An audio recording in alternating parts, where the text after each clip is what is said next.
Je suis en compagnie de Roxana en complément à cette session de formation Trouvez la voie unique de votre blog. Donc bonjour Roxana. Alors, Bonjour Sébastien. j'ai quelques questions pour m'aider à cibler un petit peu où tu en es et ensuite c'est à ton tour de poser les questions. D'accord? D'accord. Est-ce que tu as déjà créé ton blog?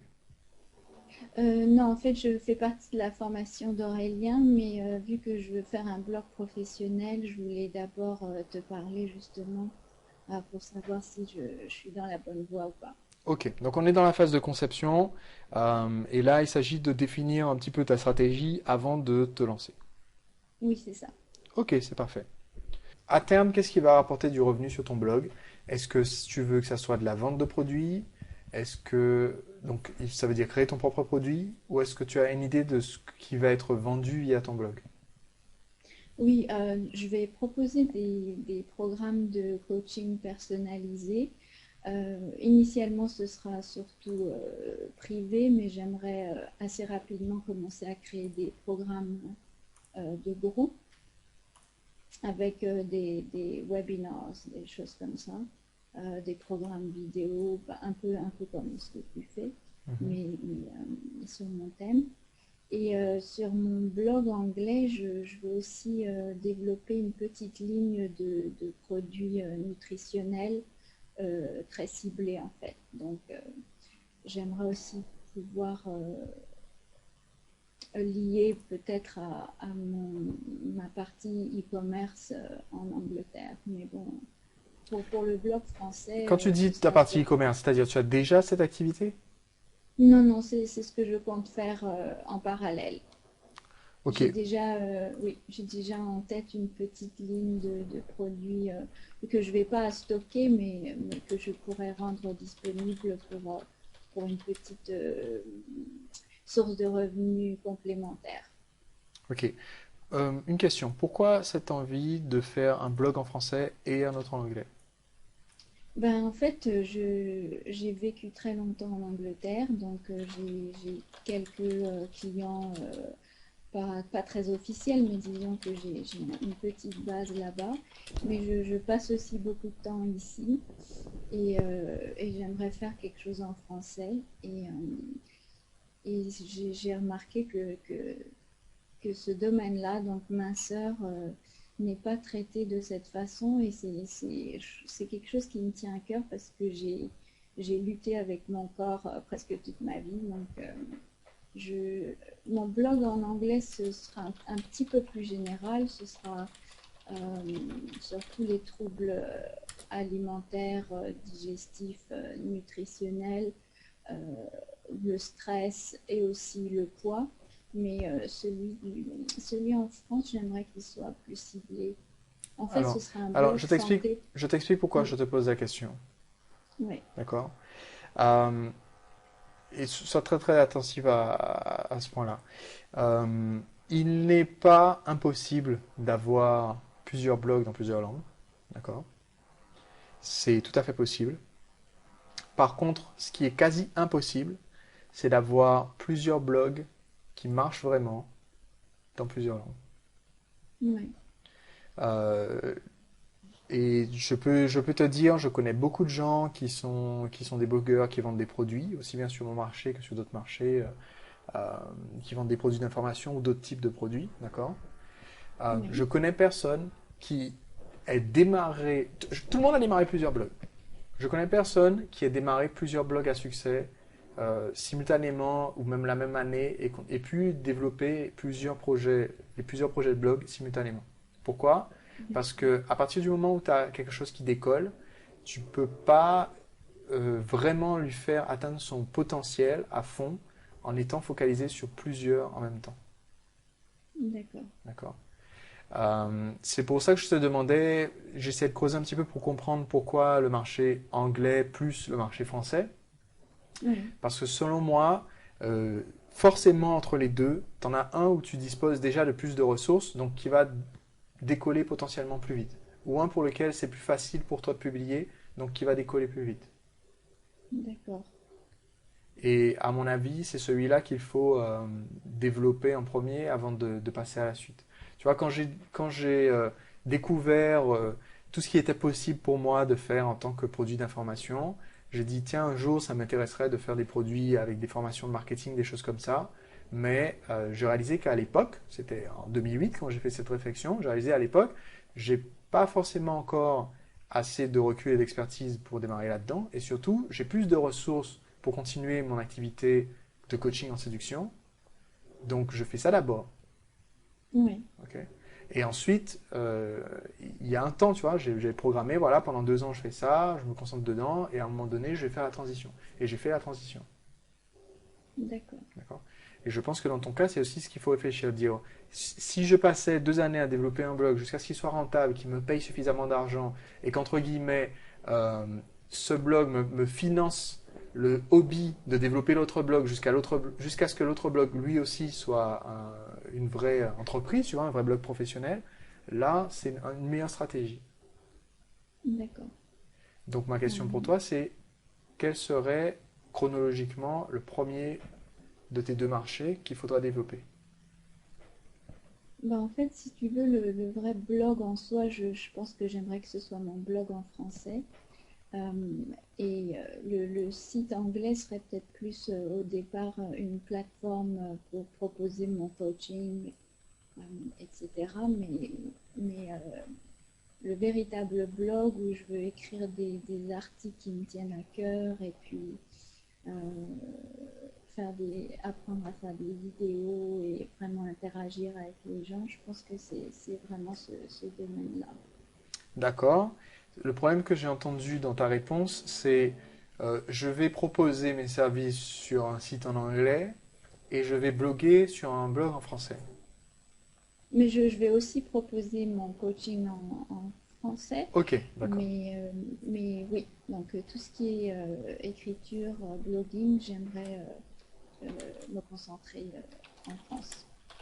Ok. Donc, on va travailler ensemble sur le développement de ce projet du marché français et on est bien d'accord, hein. Il ne s'agit pas pour moi de te dire d'abandonner l'idée de développer ta présence au Royaume-Uni ou en anglais. Il s'agit vraiment de dire, ok, dans le temps, euh, pour moi, un projet web, je me fixe toujours quand je démarre un projet web, j'ai 18 mois, d'accord? Oui, Je me dis, ça peut ne rapporter aucun centime pendant 17 mois et 29 jours. Par contre, le 18, alors évidemment, c'est pas réaliste hein, comme vision. Le 18e mois, premier jour, il faut que ça me rapporte tant. d'accord. D'accord. Et en 18 mois, on attend de faire énormément de choses, beaucoup d'échanges de liens, des partenariats, de la publication d'articles. En 18 mois, tous les gros sites, tous les gros blogs que tu connais, c'est à peu près le temps qu'il aura fallu pour les gens qui étaient absolument en autodidacte, c'est le temps qu'il aura fallu pour décoller. Donc quelqu'un qui est D'accord, aidé et qui s'y met à fond, ça prend beaucoup moins de temps que ça. d'accord. Ok. Donc voilà, ce que je disais, c'est que marché français, on va se dire que tu te donnes 18 mois, 1 an et demi, 2 ans, d'accord, Oui, dessus, et que d'ici là, tu te fixes comme, tu mets un drapeau dans le futur qui dit à cette date-là, je peux aussi maintenant développer le marché anglais parce que mon site français sera suffisamment reconnu et rentable pour me permettre de mettre un peu de temps sur le site, plus de temps sur le site anglais. d'accord. Ok. Donc, revenons donc sur notre marché français. D'accord. Oui. Qu'est-ce que tu apportes d'unique à tes futurs clients qu'ils ne peuvent pas trouver à l'heure actuelle?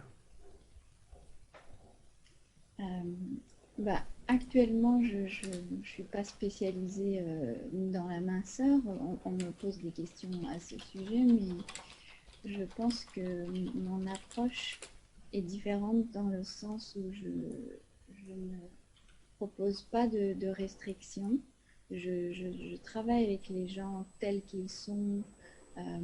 Je leur donne des solutions en fonction de ce qu'ils sont prêts à fournir comme effort.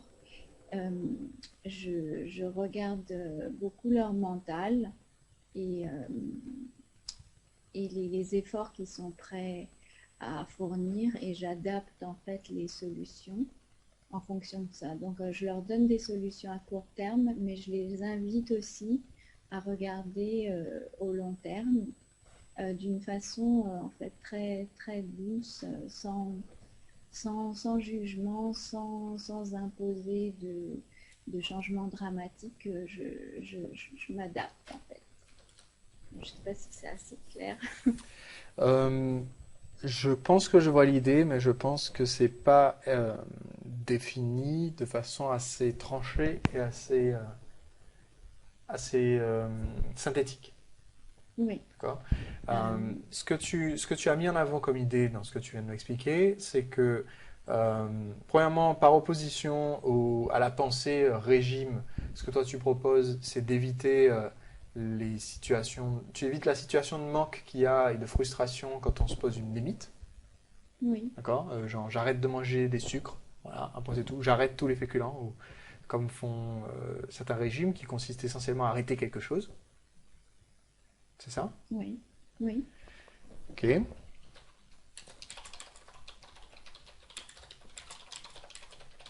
Donc, en fait, ce que je t'ai dit tout à l'heure, c'est plus général quand les personnes me demandent de l'aide, mais ce que je veux faire dans le blog, ça ira en fait plus loin que ça.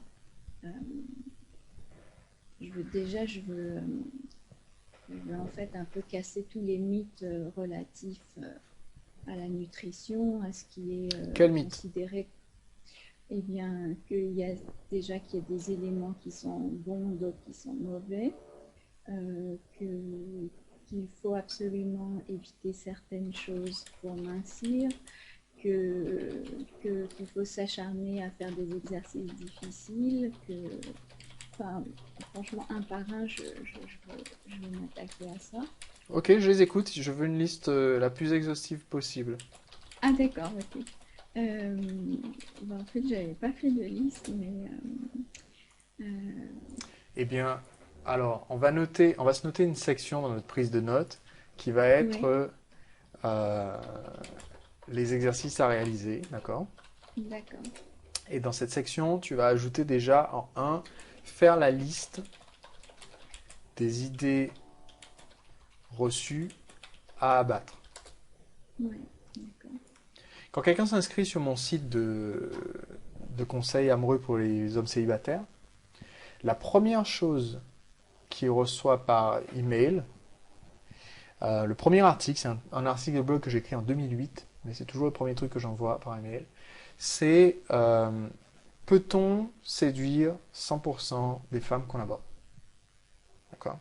ok, Et dans le secteur très particulier dans lequel je travaillais, qui s'appelle la communauté de séduction, il y a cette légende que si on est le séducteur parfait, on peut aborder n'importe quelle fille et qu'elle nous tombe dans les bras en l'espace de 5 minutes parce qu'on a genre la phrase d'approche magique.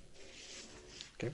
ouais, Et donc ça, c'est la première idée reçue à laquelle je m'attaque. Il faut que tu aies en fait ta liste, et puis un peu plus tard dans un newsletter, il y a d'autres emails qui démontrent d'autres idées reçues. Mais je sais exactement quelles sont les pensées ennemies, si tu veux, auxquelles je dois m'attaquer. Il faut que tu aies ta oui, liste. C'est ton cheval de bataille en d'accord. fait. Oui, oui, donc ça, ce serait une partie, ce serait tout ce qui est les mythes en matière de nutrition, exercice, etc.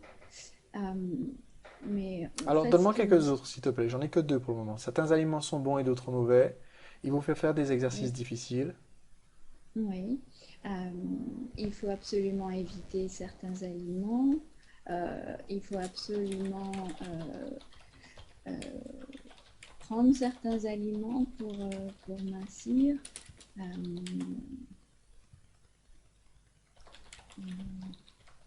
il faut apprendre à se priver. Euh,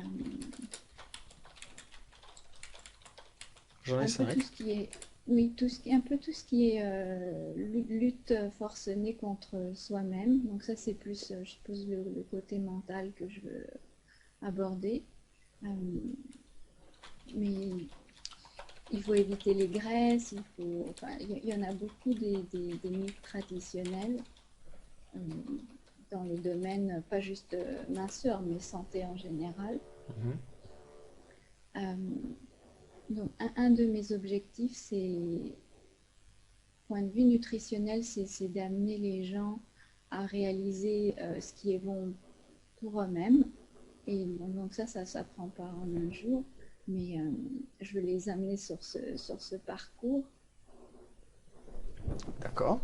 Ok, donc pour le moment, on a deux grandes idées déclinées en 6 mythes à abattre, d'accord? Les deux grandes idées, c'est la première que il y a certains aliments qui sont bons et qu'il faut absolument manger sinon on peut pas mincir, et d'autres qu'il faut absolument éviter sinon on peut pas mincir. Et la deuxième grande idée, c'est que pour mincir, il faut lutter contre soi-même, apprendre à se priver et à se forcer.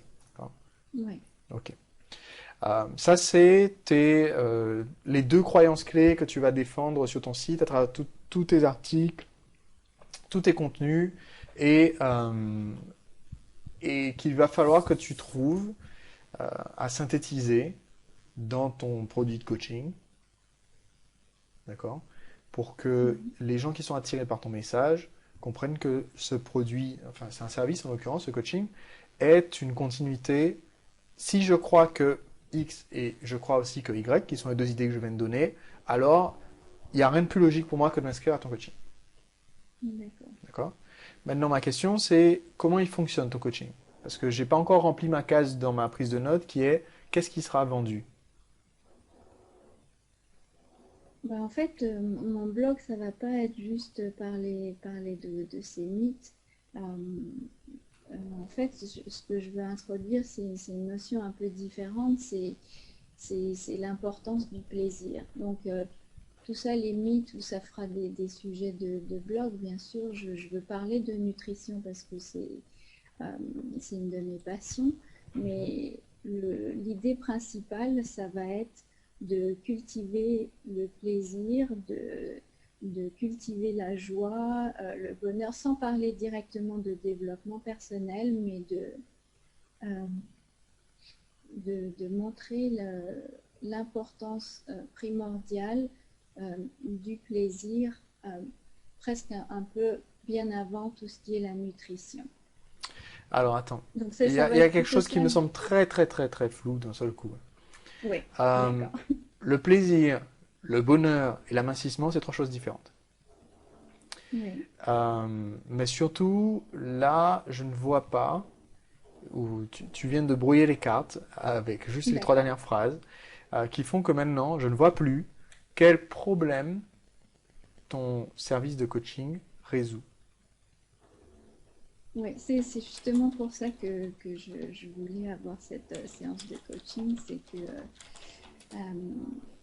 j'ai plusieurs choses que je veux faire passer et je veux pouvoir combiner la nutrition, les émotions et le plaisir. Mais en fait, la façon dont je veux me démarquer, c'est pas juste par la nutrition, c'est Hop, hop, de... je t'arrête tout de suite. Oui, Euh, tu, tu as un état d'esprit d'entrepreneur, ce qui est très bien. L'état d'esprit d'entrepreneur, c'est je veux apporter quelque chose au monde et tu as une idée précise de ce que tu veux apporter. Ça, oui. c'est très bien. Je pense que je l'exprime pas bien, mais Sauf j'ai une que, idée très claire. sauf que, euh, l'entrepreneur, c'est quelqu'un qui rame jusqu'à ce qu'il change d'état d'esprit, au moins quand il parle de son produit, pour avoir l'état d'esprit de marketeur. L'état d'esprit de marketeur, on enlève le je, d'accord? Je parle plus de moi-même du tout. Oui, Et maintenant, je vais parler de mon client. Et une des premières choses que je dois apprendre à faire, donc une des premières choses que tu dois apprendre à faire, c'est se mettre à la place de mon futur client et répondre à la question suivante. Quel est le problème de mon client et comment est-ce que je peux résoudre ce problème? Voici une illustration du dilemme que tu as maintenant et de comment tu dois le résoudre. oui, Je suis quelqu'un comme toi qui est, personnellement, moi, Sébastien, je suis quelqu'un comme toi parce que je suis euh, je suis absolument convaincu à 110% que pour résoudre ces problèmes, quel que soit le problème, il faut une démarche de développement personnel, il faut être bien dans sa peau, et il faut prendre plaisir au quotidien et s'amuser au quotidien. Ça, c'est ma conviction. On est d'accord là-dessus. Cependant, euh, je, je n'aurais pas eu de succès avec un coaching que ce soit sur le marché séduction ou le marché marketing ou n'importe quel autre secteur, qui dirait voici comment vous sentir bien. Euh, Parce que mon prospect, et je reprends l'exemple du coach séduction, mon prospect, ce qu'il cherche, c'est une copine ou une femme, selon son âge, puisque je m'adressais à deux tranches d'âge différentes. Et, euh, et donc, ce que tu me viens de m'expliquer en réponse à ma question, hein, quand tu m'as parlé du plaisir, du bonheur, etc., ça, c'est une solution. D'accord? Ta solution au problème j'ai trop de poids, par exemple, ta solution à ce problème-là, c'est il faut vous sentir mieux dans votre peau, comme ça ce sera plus facile de changer les habitudes, etc. C'est une solution. Pour le moment, je suis le prospect, ta solution ne m'intéresse absolument pas tant que tu n'es pas capable de me montrer que tu as compris mon problème. Oui. D'accord? Donc, je repose la question et maintenant, il faut se mettre un petit peu dans l'esprit de ton prospect. Quel est le problème que tu vas résoudre? Qu'est-ce qui empêche la personne qui vient vers toi, qu'est-ce qui l'empêche de dormir la nuit? Qu'est-ce qui l'énerve? Qu'est-ce qui la frustre? Qu'est-ce qui l'embête? Qu'est-ce qu'elle se dit qui l'amène à venir te voir? Ok. Euh, Cette personne a des envies incontrôlables de manger. Mhm. Cette personne ne sait plus quoi manger. Cette personne